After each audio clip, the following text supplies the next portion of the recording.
All right. Look, J. Cole is still the GOAT, no matter how we may feel. All right. But I wanted to react to some creators here, legends, and other opinions about his album and will he address what happened? You know, it was a big controversy. Personally, I think he bowed out gracefully during the time of the beef between Kendrick and Drake. Crazy. If you were there, you were there. It was like missiles going back and forth. J. Cole looked like he was about to go in until he realized, no, this is real blood. If you understand J. Cole, it's not who he is. He's not going to beef with people that for the entertainment industry. And they actually had real beef that he was not even a part of because he wants his whole goal, J. Cole's goal. Anyway, you're not here to listen to me only. Let's just get into this and then I'll react, okay? I'm going to react. Don't look at him the same. He ain't come outside. You hear his bars, all of that shit don't matter. It's over. They screwed his head off the big three. Is he in the big three? I don't like that terminology, Cool. so give me a pass. But they better screw his shit back on after you hear Let me check. You It's call. all about the music. You going off the internet. Now I'm not going off the internet. His headboards got to go back on where I'm talking about hip hop. 50 Cent sold 30 million records. You went at him. You went to the yard with the sword. Answering your own question. What's that? He could sell 100 mil. The bars and the power of the people in the street made all of that shit irrelevant. Listen, that's a great point. Like he basically saying at the end of the day, no one's gonna care if the music is good. Look, I'm not comparing the two. It's completely the concept. I'm saying this. Tekashi 6ix9ine. No one cares if he's a snitch. No one cares if he, is a industry plant or whatever you want to call him. Like no one cares. Make the music, entertain the audience. No one gives. So conceptually, what Jadakiss said was real. When he came back and said, "Hey, look, yeah, everybody knew I beat 50 Cent, but he was such a massive artist that it didn't really matter, even though I out-rapped him." Apply that to what's happened with J. Cole. Yeah, you can say, oh, you're mad that he bowed out. He should have went in. Yeah, you had a point.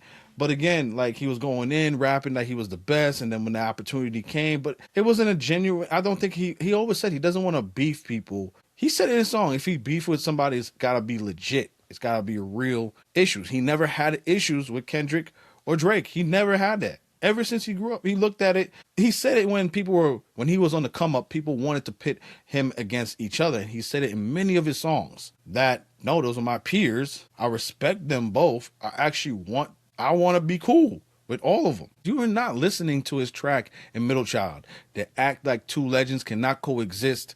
They act like legends can't coexist. That's his style. There's never been somebody who's going to beef with somebody that's not organic. He had real beef with Diggy Simmons and Lil Pump back then, and he just couldn't deal with it because it wasn't serious. How I see he gets stuck in a sense of, yeah, I want to go against these rappers, but I don't want to do it for the entertainment where the music industry just profits off of it. That's what his issues is. He's always been like that. So, and plus on top of that, he had no issue with Kendrick or Drake. He said it wasn't in my heart. People say, yo, the audience would say, yo, go against J. Cole, go against them because you say you're the best, prove it that you're the best. Yeah, but it's not beef. If it's a competitive, he was going in there to do it as a competitive spirit, but then he found out that there's real issues, real blood, and he found out, no, I'm just going in for competitiveness. I'm not going in for blood like that. Or if I'm going to go for blood, it's going to be a sport, not actual people. Yo, someone got shot. Remember, someone in Drake's camp got shot at. J. Cole was not going to go in that beef and cause issues with people he does not have beef with. Genuine in his heart. It's not in his spirit. Anyway, let's keep going. My bad. I get tight about this conversation all the time. Like, oh, it just doesn't count. I wouldn't count it. He didn't come outside. It's all in the music. I don't look him the same. The fucking sword is dull. I don't care what he spit. I always said he's one of the greatest, and all that is irrelevant to me when you talking all that gangster shit and they call you to the yard and you don't step outside. I don't give a Yeah, but you're not even listening to the. This is what I'm saying. You're not even caring about the concept of why he didn't step outside. They called you out to the yard. He went out and he thought it was under a premise of like competitiveness. It was actual beef that he had nothing to do with. He wasn't in it. So he's going to start something that can turn into even worse with people he does not view as enemies. What are we talking about? Fuck if you lose. I never forget Everlast and Eminem. Everlast definitely knew he couldn't beat Eminem, but he came outside to the yard. He caught stage fright. Supposed to come outside, man. He did. He did, man. He bowed out gracefully. I'm a J. Cole fan. I'm just telling you they don't hit me as tough. You know what I'm saying? If Fat Joe talking all that Fat Joe the gangster, there's a video of me getting my face smacked off, you ain't gonna hear Flo Joe the same. You gonna be like, I get it. I understand it. But J. Cole never came off as some guy speaking gangster shit. He's a guy who was like, hey, I'm a competitive rapper. He never came off. That's what I'm saying. He never even came off as a gangster. He's always came off as, yo, I'm just a regular dude with a lot of hopes and dreams, but $1 in the dream, and I want to change my life, and I want to get my homies out the gangster life that I know. That's what his style is. So even then, I don't agree with that take. Well, let's see somebody else's take. He better address why he did what he did. Mom. He better address why he did what he Did a did. bit on port. He better explain why he did what he did. He better explain why he had that conversation with Kendrick Okay. Just and like, then never I'm spoke not to in Drake this. after that again in his life. He has to explain that. No, I'm with He you. has to explain that. That's nasty. I fuck with Cole. Cole can rap his ass off. Put it in bars on why you did what you did to Drake, bro. Don't give me all of this young Simba and this nigga and that. No. Tell the world why you had that conversation with Kendrick. And it could be because now this is going into the extension of the friendship. It could be because they expose of Drake. Kendrick exposed Drake heavy. All right? Heavy. I mean, not even him. Like, there was a whole rap coalition against Drake. All the people that he used to work with was against, right? Future, Rick Ross. Right? A lot of people was going against Drake at that time. People wanted him to see him down. Partly reason of because he had a massive run for so long, for over a decade. A lot of wins, a lot of success. But also, there's some things that apparently he did behind the scenes. He said so in some of the tracks, right? Took some girl, the same conversation that A$AP Rocky has with Drake. So there's got to be something there where there's smoke, there's fire. So maybe he had a conversation with Kendrick. And where J. Cole is in his life, if you heard about the story Mooney Long, right? The girl made hours and hours. She had a studio session with J. Cole. J. Cole walked in. Apparently, Mooney Long was venting about somebody. He only sat there for like maybe a couple minutes, heard it, and then just left. He's big on his piece. Kendrick must have said something to him and about Drake behind the scenes, and it fucked with his core spirit, who he is.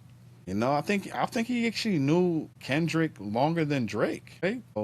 Anyway, all speculation at the end of the day. It'll be nice if J. Cole brings it up in his bars in his album. That'd be nice. Works with the theme with the fall off. For that whole back and forth for him and Drake, and why you came off that tour with Drake, and after Drake gave you your first #1, and then you never spoke to Drake again. Okay. You ain't even gotta rap it. DM me, nigga. DM, message me, tell me why. What did you hear on that phone call with Sir Kendrick Lamar, that made you never talk to Drake again? Okay. Even if Kendrick was like, yo, I'm about to say some nasty shit about him. At least call Drake and be like, yo, bro, he just want to fade with you. He don't even want it with you. He said he wants you on a one-on-one. Even if Cole did that to Drake, I'm not mad. But you never spoke to this nigga again in your life? Y'all can't sit here and tell me that's not weird behavior, bro. I'm sorry. I don't agree.